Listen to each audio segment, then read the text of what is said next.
कि अपना इंट्रोडक्शन दे दीजिए ताकि लोगों को पता चले कि आप क्या हैं। माय नेम इज बेसिकली मैंने इंग्लिश में ही देता हूँ क्योंकि आदत सी हो गई अब तो बार बार देने की है।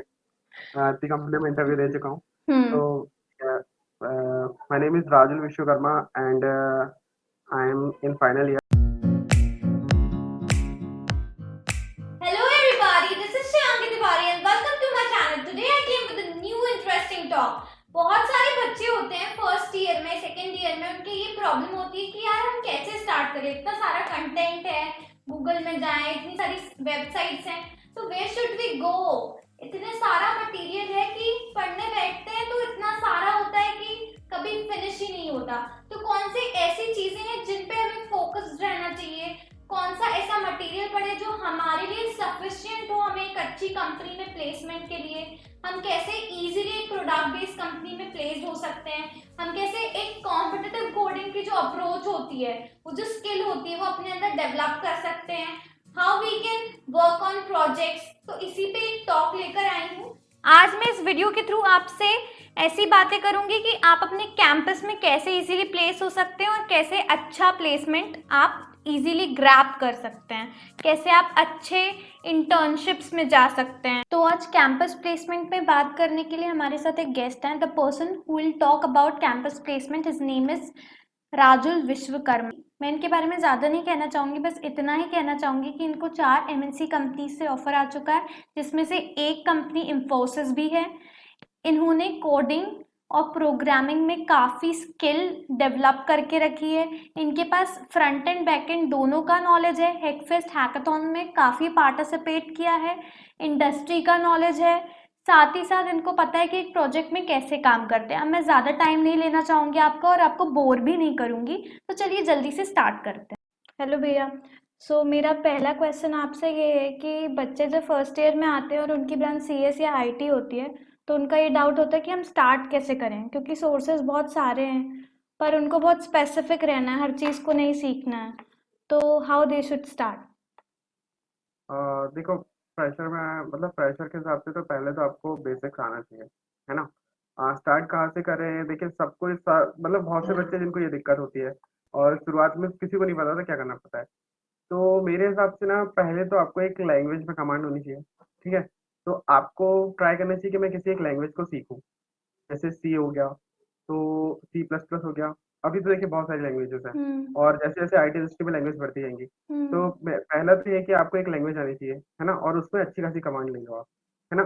फिर उसके बाद आपको एक ऑपरेटिंग सिस्टम भी बनना चाहिए अच्छे से, है ना, स्टार्टिंग से। मैं ये कह रहा हूँ ये बात की बात है, पर क्या होता है कि स्टार्टिंग से अगर आप एक ऑपरेटिंग सिस्टम लेके चलेंगे, जैसे कि लाइनक्स हो गया, विंडोज हो गया। अभी हम बेसिकली विंडोज यूज करते हैं। हाँ। क्यों विंडोज विंडोज यूज करते हैं? क्योंकि यूजर इंटरेक्शन बहुत ईजी है उसमें, है ना, हम्म। और कमांड लाइन से कुछ करना नहीं पड़ता। पर as a C S I T guy या गर्ल, हमको क्या करना चाहिए? हमको कमांड लाइन पे ज़्यादा फोकस करना चाहिए। यूजर इंटरेक्शन तो जो जिससे बनता नहीं उसके लिए है, पर हम तो as a computer science engineer हैं, तो हमको तो कमांड लाइन पे फोकस करना ही चाहिए। इसलिए मेरा कहने का मतलब है कि आप कमांड लाइन पे फोकस कीजिए और आप हो सके तो लाइनक्स पे काम कीजिए, क्योंकि इंडस्ट्री में लाइनक्स की बहुत डिमांडिंग है ना। और कमांड लाइन से आप अगर अभी स्टार्ट करेंगे तो बहुत जल्दी बेसिक सीख जाएंगे। ठीक है। और आप एक जब आप किसी इंडस्ट्री लेवल पे जाएंगे या फिर जब आप अपना ग्रेजुएशन कंप्लीट करेंगे तो आपके हाथ में एक अच्छा खासा कमांड होगा किसी ऑपरेटिंग सिस्टम के लेकर लेकर ठीक है। और रही बात अब लैंग्वेज की पे आता हूँ मैं, तो सी को मैं इसलिए फोर्स कर रहा हूँ कि सी क्या है, आपके सामने इंग्रेडिएंट्स रखे हुए हैं। जैसे आप किसी खाना बनाते हैं तो आपको बहुत सारे मसाले मिल जाते हैं, ठीक है। अब वो आपके ऊपर है कि आप उसको कितने कितना डालोगे तो आपको कितना अच्छा खाना मिलेगा, है ना। अदर लैंग्वेज में आपको चीजें बनी बनाई मिल जाती हैं, पर सी एक ऐसी चीज है जिसमें आपको अपने हिसाब से चलाना है। तो आपके हाथ में कंट्रोल है। आप जितना घुसोगे और जितना सीखने की कोशिश करोगे आपको सीखने मिल जाएगा। ठीक है। ये हो गया। आप शुरुआत से आप इससे कर सकते हो, फिर धीरे धीरे आप एक एक स्टेप बढ़ो, है ना। मेरे हिसाब से तो अब पाइथन बहुत डिमांड में चल रही है लैंग्वेज अभी, है ना। फिर सी आप कंप्लीट कर लो तो आप डेटा स्ट्रक्चर, फिर डेटा स्ट्रक्चर पढ़ो आप। ठीक है। डेटा स्ट्रक्चर आप सी में पढ़ लो, है ना। फिर ऑब्जेक्ट ओरिएंटेड प्रोग्रामिंग होती है, उसको पढ़ो। ठीक है, क्योंकि ऊप्स का बहुत ज़्यादा ज़रूरी है। प्रोसीजर ओरिएंटेड प्रोग्रामिंग लैंग्वेज तो ठीक ज़्यादा काम में नहीं आती है, पर ऊप्स ज़्यादा चल रही है अभी मार्केट में, क्योंकि ये ईजी टू यूज़ है और रीयूजेबल होती है ना। और इसके बाद कुछ एक नई-नई टेक्नोलॉजी आ जाती है, जैसे कि आर्टिफ़िशियल इंटेलिजेंस हो गया और क्लाउड कंप्यूटिंग हो गया, है ना? ये सब चीज़ें भी हैं, ब्लॉकचेन हो गई है, ये सब अभी और मार्केट में है। तो पहले तो ये थोड़ा बहुत हाई लेवल हो जाता है, पर क्या है, हर चीज़ का नॉलेज रखना ज़रूरी है, क्योंकि एज़ अ आईटी गाय हमको ये सब चीज़ें नॉलेज में होना चाहिए कि हमारे मार्केट में, हमारी इंडस्ट्री में चल क्या रहा है। हम्म। ठीक है? ये सब चीज़ें आप करो और शुरुआत करो बेसिक। शुरुआत से तो मेरा कहने का मतलब कि आप एक कमांड कर लो एक लैंग्वेज में और आपको एक ऑपरेटिंग सिस्टम अच्छे से आना चाहिए और डेटा स्ट्रक्चर आपको बनने चाहिए। उसके बाद ऑब्जेक्ट ओरिएंटेड में सी प्लस प्लस या फिर जावा? मेरे हिसाब से तो ना सी प्लस प्लस पे जाओ ना जावा पे जाओ, स्विच टू पाइथन, स्टार्ट करो पाइथन बट से। आई हैव हर्ड कि जो प्रोडक्ट बेस्ड कंपनीज है वहाँ पे जावा प्लस डेटा स्ट्रक्चर काफ़ी ज़्यादा एम्फेसिस किया जाता है, मतलब पूरा चीज़ उसी में होता है, तो how you are saying that Python? देखो पाइथन मैं इसलिए बोल रहा हूँ, देखो क्या होता है, पुरानी कंपनियां जो रहती हैं वो जावा पे काम कर रही हैं, ठीक है? हम्म। तो उनने जो मैक्सिमम टूल्स बना चुके हैं वो जावा पे बना चुके हैं, ठीक है? हम्म। तो अब उनको उसको हैंडल करने के लिए जावा वाले वो चाहिए, ठीक है? हम्म। प्रोडक्ट बेस्ड कंपनी में ही होता है। हम्म। और नए नई लैंग्वेज लाएंगे तो उनको फिर से नया सेटअप करना पड़ेगा, ठीक है? और हम्म। कोड को स्विच करना पड़ेगा, ठीक है? हम्म। तो वो ज़्यादा फोकस करती हैं, फोर्स करती हैं किस पे, जावा या फिर इन सब चीज़ों में। हम्म। पाइथन, अभी आपको लग रहा है कि पाइथन नहीं है, पर पाइथन अभी बहुत ज़्यादा डिमांड में है मार्केट में। क्यों? क्योंकि इस एक तो ईज़ी टू राइट है ना? आप देख लो, लिखने में आप कोड अगर जावा का वही आप 4 लाइन का कोड लिखोगे, एक प्रोग्राम का, और इन आप पाइथन में आप 1 लाइन का लिखोगे, ये हो गया, ठीक है? हम्म। और जितनी रोबस्ट जावा है उतनी रोबस्ट पाइथन भी है। और पर ये है कि पाइथन की, अगर आप पाइथन सीख लोगे तो आप एक जगह नहीं 4 जगह जा सकते हो, हम्म। ठीक है? जावा में भी है ऐसा, पर उसके लिए आपको थोड़ा अलग-अलग करना पड़ेगा, सीखना पड़ेगा। एंड प्रोडक्ट, और ये कोई बात नहीं हुई कि कंपनी फोर्स करती है कि जावा ही सीखो या सीखो। नहीं, अ, कंपनी नहीं फोर्स करती, बट जो उनका इंटरव्यू राउंड होता है उसमें बेसिकली जावा और डेटा स्ट्रक्चर होता है, देखो पाइथन इतना नहीं होता। अभी मैं रिसेंट की बता रहा हूँ, इन्फोसिस की बात करता हूँ मैं। हम्म। बेसिक सर्विस बेस्ड कंपनी है ना? हम्म। प्रोडक्ट बेस्ड नहीं है। पर वो अभी ज़्यादा फोकस कर रही है किस पे, पाइथन पे, ठीक है? नए जो जो इवेंट्स होते हैं, जैसे अभी इन्फी हुआ था या अभी होने वाला है, वो हम्म। किस पे, उस पे आप पोर्टल पे खोलेंगे या फिर ऐप खोलेंगे तो उसमें आप देखेंगे तो उसमें सिर्फ पाइथन का ही दिया है, और पाइथन के साथ वो 3 चीज़ें सिखाते हैं, पाइथन, जावास्क्रिप्ट और गो लैंग्वेज भी अभी बहुत डिमांड में है मार्केट में, हम्म। ये भी। तो देखिए जैसे जैसे वर्ल्ड स्विच कर रहा है, हमको भी स्विच करना चाहिए, है कि नहीं? अगर ये एक बात है कि अगर आप आईटी इंडस्ट्री में रहना चाहते हो तो आपको हर दिन नई लैंग्वेज, नई चीज़ सीखनी पड़ेगी, तभी आप सर्वाइव कर पाओगे, नहीं तो नहीं कर पाओगे। और अभी हमारे क्वेश्चन का आंसर मैं ऐसे बोलूँगा कि देखिए कोई भी लैंग्वेज कम नहीं है, ठीक है? आप चाहे पाइथन सीखें, चाहे जावा सीखें, है ना? कोई भी फ़ोर्स करते हैं, अगर आप किसी भी एक लैंग्वेज में भी परफेक्ट है ना, तो आपको कंपनी उस पे ही काम देगी। आपको नई चीज़ सीखने नहीं बोलेगी, ठीक है? ऐसा है। तो ये सी हो गया, डेटा स्ट्रक्चर हो गया, और एक ऑब्जेक्ट ओरिएंटेड प्रोग्रामिंग हो गई। Is this sufficient for campus और should we go for more? देखो, ये तो आपका एक बेसिक होता है। अब आपको सिंटैक्स पे फोकस नहीं करना, लॉजिक। आज के समय में लॉजिक बहुत है। देखो कोड का सिंटैक्स तो कोई भी याद कर लेगा, ठीक है? किसी भी लैंग्वेज का सिंटैक्स आप जल्दी करोगे, पर लॉजिक आप नहीं लगा पाओगे। आपको लॉजिक सोचना पड़ेगा, आपको उस हिसाब से काम करना पड़ेगा। तो लॉजिक मैटर करता है, ठीक है, इन सब चीज़ों में। और मेरा हिसाब से तो आपको कॉम्पिटिटिव एग्जामिंग के लिए ट्राई करना चाहिए, कॉम्पिटिटिव प्रोग्रामिंग के लिए ट्राई करना चाहिए। आप आईडी बनाओ हैकर रैंक पे, हैकर अर्थ, है ना? Code jam and code force, इतनी सारी प्लेटफॉर्म्स है जो क्या कोडिंग प्रैक्टिस कराती हैं। आप उस पे जाओ, उस पे कोर्सेज फ्री है, ऑफ कॉस्ट है। आपको सिर्फ प्रोग्राम सॉल्व करने हैं, आपको लॉजिक लगाना है, उस पे सॉल्व करो, आप अपनी रैंक बढ़ाओ। आपका प्रोग्राम इतनी जल्दी बिल्ड होगा, आपकी टेक्निकल स्किल्स बहुत जल्दी बढ़ेंगी इससे, है ना? आपको कुछ और सोर्सेज चाहिए तो मैं दे दूंगा, मेरे पास पड़े हुए हैं बहुत अच्छी अच्छी चीज़ें। कुछ पेड कोर्सेज थे जिसको मैंने पीडीएफ के थ्रू निकाल लिया था, तो वो पड़े हुए हैं, मैं दे दूंगा, है ना? समझने के लिए आपको। और देखो जितना ज़्यादा आप घुसोगे या फिर जितना ज़्यादा आप कोडिंग करोगे, आपको उतना ज़्यादा नॉलेज आएगा। क्या होता है, कोई इंसान आपको सिर्फ़ सिखा सकता है, बता सकता है, पर आपको वो ये नहीं बता सक आपका तरीका अलग होगा ना करने का, है ना? वो जो आपने समझा है वो उसके तरीके से, शायद आप उसके से अच्छा तरीका निकाल लो करते-करते। तो हम्म। ये मेन रीज़न्स हैं। तो आपको बेसिकली कैंपस के लिए और आपका कॉन्फिडेंस चाहिए एक तो, ये सबसे मेन होता है। हम्म। दूसरा आपकी इंग्लिश और तीसरा आपको किसी एक नई टेक्नोलॉजी में आपको बेसिकली पता ही होना चाहिए। चाहे वो एआई हो या फिर क्लाउड कंप्यूटिंग हो या ब्लॉकचेन हो, ठीक है? और बेसिक्स आपके बहुत ज़्यादा स्ट्रॉन्ग होने चाहिए और आपकी थ्योरी सब्जेक्ट का एक फेवरेट सब्जेक्ट आप पूछेंगे वो, तो वो भी आपको बनना चाहिए। Just like operating system, data structure या डीबीएमएस। जैसे बच्चों का नॉर्मल क्वेश्चन ये भी होता है कि कॉम्पिटिटिव में जब हम जाते हैं कॉम्पिटिटिव कोडिंग में, तो हमें ऐसा लगता है कि ये हमारी कप ऑफ टी नहीं है, मतलब बहुत डिफिकल्ट है। तो क्या हम कर पाएंगे या नहीं कर पाएंगे? तो हाँ, इसमें आप क्या देखो। कहेंगे? हाँ, यार ये तो एक टफ क्वेश्चन है क्योंकि बहुत से बच्चे फोकस नहीं करते हैं पहली बात तो। और देखो यार, किसी भी चीज़ को करने से पहले वो टफ लगती है कि नहीं? या। आप, है ना? अगर आप करोगे नहीं तो टफ लगेगी। भले ही आप एक बार करो नहीं बन रहा, दूसरी बार करो नहीं बन रहा यार, मेरा कहने का मतलब घुस जाओ ना यार, करना ही तो है। नहीं बना ठीक है, नहीं बनेगा इससे पूछूंगा इससे पूछूंगा। आज के समय में आपके पास इंटरनेट है, इतने सारे सोर्सेज अवेलेबल हैं, आप तो कहीं ना ढूंढ कहीं से ढूंढ के यार ये वाले में ये दिक्कत आ रही थी, ऐसा क्यों आ रही है, ये समझ सकते हो आप ढूंढ के। हम्म। ठीक है, ये हो रहा है। अब मैं अपना एक एग्जांपल दे देता हूँ। मैं मेरा भी 6 महीने से मेरा कहीं प्लेसमेंट नहीं हो रहा था। सही थी। मैंने बहुत कोशिश की, कॉलेज से मेरा हुआ नहीं। मैंने कहा यार नहीं, चाहता तो मैं छोड़ सकता था, है ना? मैं नहीं, मैंने कोशिश की। आखिरकार वो आखिरी में जाके मुझे एक कंपनी मिल गई, ठीक है? और वो भी ऐसा स्टेट लेवल पे निकाला और इन्फोसिस आ गई हाथ में। तो देखो, आपके ऊपर है कि आपकी लगन कितनी है, आप कोशिश कितनी कर रहे हो, है ना? मिलती है चीज़, देर से बनता है, पर आप उसके पीछे जो आपने सर्वाइव किया है ना, वो आपको दिखेगा कि यार हाँ, ये मेरी मेहनत थी यार। अब आप 4 जगह से भी जाओगे ना, तो आपको वो घूम फिर के चीज़ें बनने लगेंगी। ये कांसेप्ट लगाओ कि यार practice makes man perfect. Practice सबसे ज़्यादा इम्पोर्टेंट रहती है अभी तक के लिए। वो कंसिस्टेंसी भी मैटर करती है कि रेगुलर बेसिस पे उस काम को करें। हाँ, हाँ।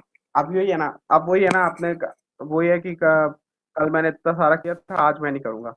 तो और हम्म। कल किया था, आज नहीं किया, तो वो तुम्हारा तो बराबर ही हो गया ना। तुमको रोज करना पड़ेगा मेहनत। जितनी ज्यादा तुम प्रैक्टिस करोगे या तुम कोडिंग करते रहोगे, और कोडिंग में एक चीज है, अगर आपने 1-2 दिन कर ली फिर 4 दिन छोड़ दी तो आप भूल जाओगे। उसको आप रेगुलर करोगे तो आपके लिए बहुत अच्छा रहेगा। आपको प्रैक्टिस करते रहना पड़ेगा। और मेरा कहने का मतलब ज़्यादा पूरा टाइम मत दो ना यार, 2 घंटे दे दो यार। एक क्वेश्चन आज कर लिया, फिर एक क्वेश्चन कर लेंगे, फिर एक क्वेश्चन कल परसों कर लेंगे, और एक एक टॉपिक सीख के हम उसके बारे में। अब आजकल क्या करते हैं, जो सबको जल्दी जल्दी सीखना है। देखो, प्रोग्रामिंग इतने जल्दी नहीं सीखी जा सकती। आपको मैं बोल रहा हूँ कि ऐसा करो जैसे आपने वेरिएबल पढ़े हैं। अगर बेसिक का मतलब बेसिकली हम वेरिएबल पढ़ते हैं किसी लैंग्वेज में, ओके? तो उसके हम 4 तरीके से क्यों नहीं ढूँढते कि यार हम इसको ऐसे भी डिफाइन कर सकते हैं, ऐसे भी डिफाइन कर सकते हैं। अगर हम इसको ऐसे डिफाइन करेंगे तो ऐसे क्यों होगा और ऐसे नहीं, तो तब जाके आप चीज़ों को समझने लगोगे। पर अगर सामने वाले ने बताया कि यार नहीं, अंडरस्कोर से नहीं कर सकते, बिना डिजिट के डिजिट से स्टार्ट नहीं कर सकते हैं, या फिर कुछ चीज़ें बता दी, आपने वही चीज़ समझी, उतना ही बस समझा और उसके आगे आप गए नहीं, और शायद सामने वाले ने उससे आगे आपको बताना समझा नहीं, सोचा आप खुद कर लो। तो कुछ ट्रिकी चीज़ें करना सीखो। देखो, प्रोग्रामिंग का ट्रिक यूज़ करोगे तो ही बन पाओगे, नहीं तो नहीं हो पाएगा। ये सब चीज़ें हैं। अच्छा, क्या इम्पोर्टेंस होता है प्रोजेक्ट्स का? जैसे हम कॉलेज में सेकंड ईयर में थर्ड ईयर में तो हमें मेजर मिल जाता है, फिर हमें माइनर मिल जाता है फाइनल ईयर में, फिर हैकाथॉन्स होती हैं, हैक फर्स्ट होती हैं, हैकर अर्थ में भी हैकाथॉन्स होती रहती हैं। तो इनका क्या वेटेज होता है? तो जैसे कि मैंने तुमको बताया कि लाइफ में इनोवेटिव बनो, है ना? आप अगर किसी प्रॉब्लम को सॉल्व कर रहे हो तो आप बहुत बड़ी चीज़ कर रहे हो अपनी। तो ये हैकाथॉन में पार्टिसिपेट करना, ये सब करना, ये आपकी इनोवेशन दिखाता है, आपकी क्रिएटिविटी दिखाता है कि आप कितना एक्टिव हो चीज़ों को सॉल्व करने के लिए, आप प्रॉब्लम सॉल्व करना कितना ज़्यादा पसंद करते हो। तो मेरे ख्याल से तो ये है ना कि ये इसका ना, समझ लो कम से कम 60% वेटेज प्रोजेक्ट का होता है तुम्हारा। अगर तुम रिज्यूमे में लिखोगे और मान लो अगर तुमने 3-4 प्रोजेक्ट डाल दिए और वो तुमने खुद से बनाए ना, तो बंदा सामने वाला तुमको रिजेक्ट नहीं कर सकता, क्योंकि उनको ऐसी बंदी चाहिए जो अपने वर्क के लिए डेडिकेटेड हो। यार उनमें कुछ अंदर से इच्छा हो कि हाँ यार मैं ऐसा कर सकता हूँ, यार इस बंदे ने ऐसा किया है। और अगर तुमने उस चीज़ को एक्सप्लेन कर दिया उनको कि हाँ सर मैंने इसको ऐसे से ऐसे करा है, तो बोलेंगे हाँ ठीक है। तो प्रोजेक्ट बहुत ज़्यादा मेजर रोल प्ले करते हैं आपके रिज्यूमे में। और मेरे हिसाब से तो आपको फर्स्ट ईयर से ही आपको कुछ-कुछ बनाना ट्राई कर देना चाहिए। और जितना हो सके ना, जो-जो चीज़ें गवर्नमेंट करवाती है, हैकाथॉन वगैरह, ओके, हैकफेस्ट, पार्टिसिपेट करो। और तो उससे आपको फ़ायदा होगा बहुत ज़्यादा। सर्टिफ़िकेट, ये वाले सर्टिफ़िकेट काम में आते हैं।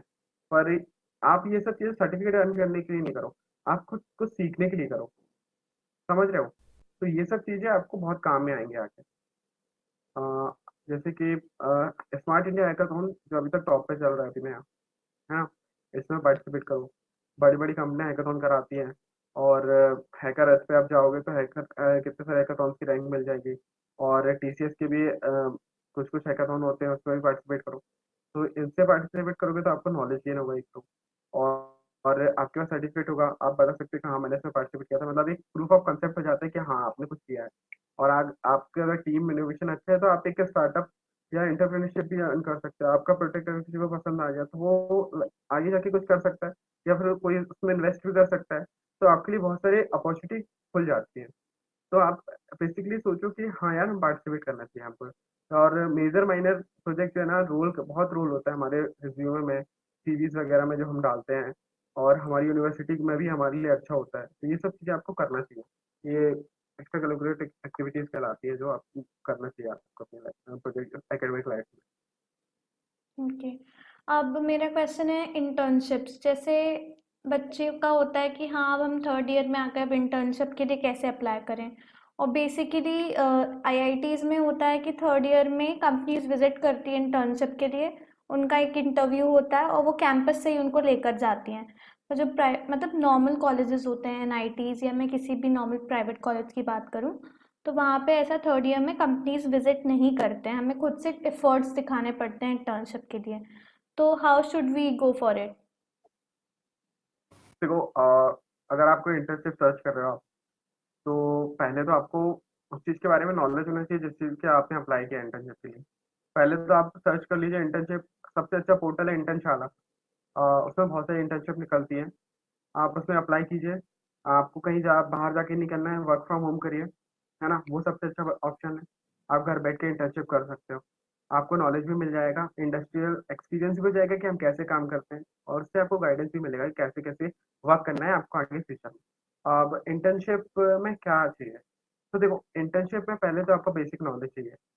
और अगर आप अभी से कोशिश करते हो, फर्स्ट ईयर, सेकंड ईयर से प्रोजेक्ट बनाते हो, या फिर आप किसी कमांड लैंग्वेज में कमांड पा लेते हो, तो आपको समझ में आ जाएगी कि हाँ यार, इसको आप किसी प्रोजेक्ट पे काम कर रहे होगे तो आपको समझ में आएगी कि हाँ यार, इसको ऐसे करते हैं, ऐसे करते हैं। तो उससे क्या होगा, आपको नॉलेज गेन होगा। आपको नॉलेज गेन होगा, आप अपना सीवी वगैरह रिज्यूमे इंटर्नशाला में डालो। हाँ, तो वो आपको पढ़ेंगे कि हाँ, आपने प्रोजेक्ट बनाया, ये किया है। तो आपको काम देना चाहिए, आपसे आपको गाइड करना चाहिए कि इंटर्नशिप दो। तो कुछ पेड होती हैं, कुछ अनपेड होती हैं, पर पेड अनपेड से कोई दिक्कत नहीं है। आपको मैटर करता है कि आप कितना नॉलेज गेन कर रहे हो उधर से, है ना? आपके सीवीज़ के ऊपर, या आपको वो कॉल करते हैं, इंटरव्यू लेते हैं। इंटरव्यू में आपसे बेसिक पूछते हैं, क्योंकि उनको भी पता है कि आप फ्रेशर हो, आपसे ज़्यादा कुछ नहीं बनेगा।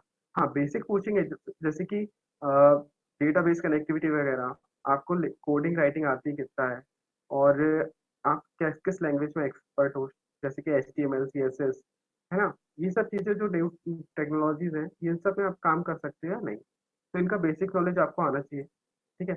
और इंटरव्यू में जो वो पूछे आप क्रैक करिए। नॉर्मली पूछते हैं, ज़्यादा कुछ नहीं पूछते हैं।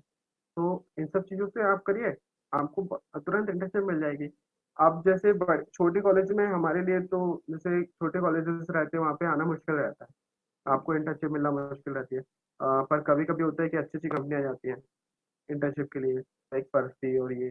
तो आप इस पे आए हैं, तो ये अपॉर्चुनिटी जितनी ज़्यादा हो सके ना, आप कोशिश करके इसको ग्रैस्प कर लो। क्योंकि ना ये छूट जाएगी तो फिर बहुत मुश्किल होता है। फिर पर्सी में अगर आपने इंटर्नशिप की है, ठीक है? तो आपको जॉब मिलने में कोई दिक्कत नहीं होगी आगे, ठीक है? ये तो इसलिए बेसिकली आप तैयारी करो। और कुछ और गाइडेंस चाहिए, फिर किसी और चीज़ के बारे में पूछना हो तो मुझसे पूछना। मैं और रिसोर्सेज़ बता सकता हूँ कि आपको कहाँ कैसे क्या मिल सकता है। तो इंटर्नशाला पे जाओ, रजिस्टर करो और अपना रिज़्यूम वगैरह डालो। जो आपने प्रोजेक्ट बनाया और आप सर्च करो आपके हिसाब से आपको किस इंटर्नशिप मिल जाएगी। ठीक, बहुत सारी चीज़ें होती इंटर्नशिप के लिए लिंक्डइन भी काफ़ी अच्छा प्लेटफ़ॉर्म है, राइट? हैं। लिंक्डइन बहुत अच्छा है। अ, पर लिंक्डइन मैंने वैसे ट्राई नहीं किया है ज़्यादा अच्छे से, पर हाँ, वो भी अभी ग्रो कर रहा है और अच्छा है प्लेटफ़ॉर्म तो वो। अ, पर वो बोलते हैं लिंक्डइन प्रीमियम आपको अगर थोड़ा-सा प्रीमियम है, कॉस्ट पे करना पड़ता है उसके लिए। अगर आपने नोटिस किया हो, तो उसमें हुँ, लिंक्डइन प्रीमियम होता है क्यों? उसमें हम डायरेक्ट एचआर को मेल भेज सकते हैं ना, ये होता है। तो हाँ। अगर आप थोड़ा-सा पे करके और अच्छा लेना चाहते हो, तो आप लिंक्डइन के थ्रू भी पे करके आप यूज़ कर सकते हो और थोड़ा-सा कॉस्ट पे करना पड़ता है उसके लिए। ओके। ओके।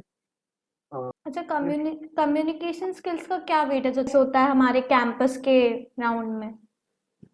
देखिए, communication must be important because आपको अगर नॉलेज है, ठीक है? और अगर हुँ, आप उसको एक्सप्लेन नहीं कर पाते हो, तो आपका नॉलेज किसी काम का नहीं है। हुँ, कहते हैं ना, विद्या बाँटने से बढ़ती है, हुँ, ठीक है?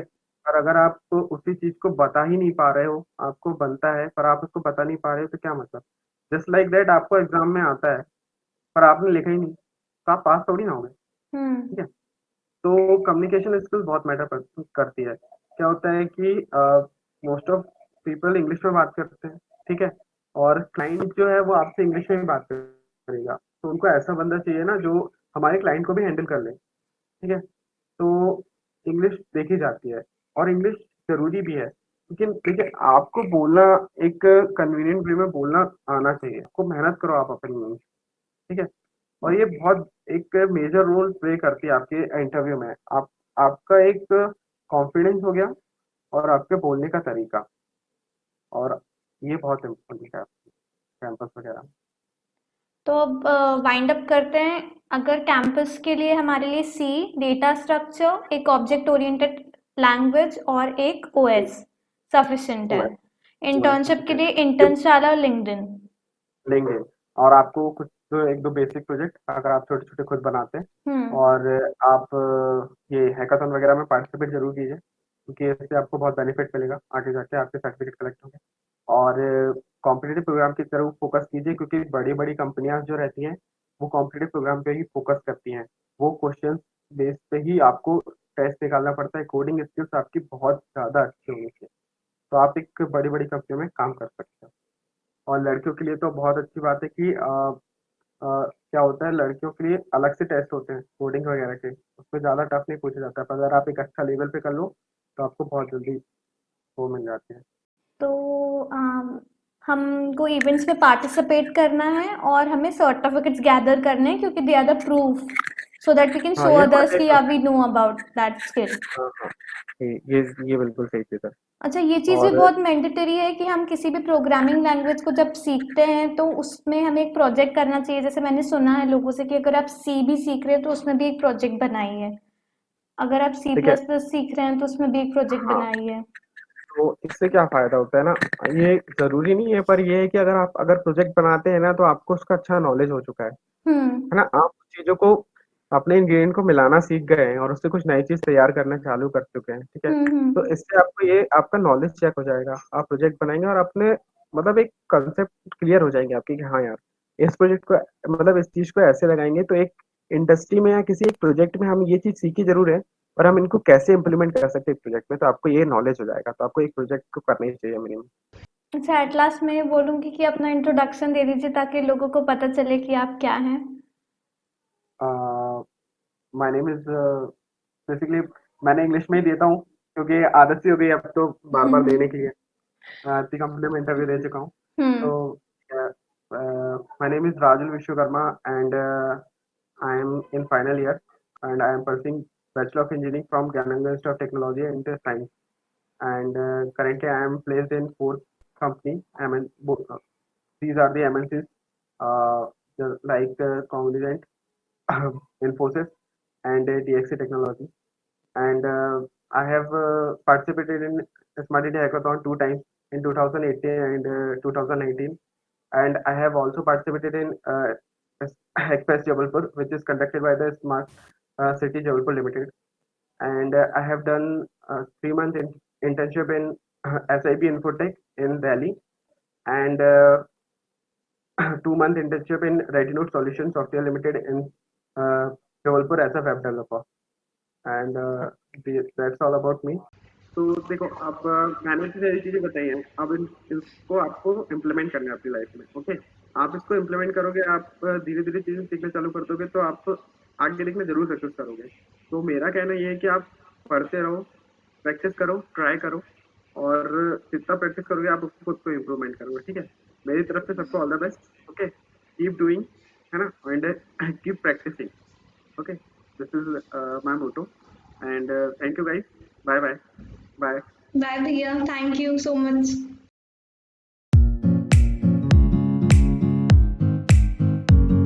अगर आपको ऐसी वीडियोस और चाहिए तो कमेंट मी, ओके, एंड तब तक के लिए मैं चलती हूँ। Have a good day, see you, bye bye.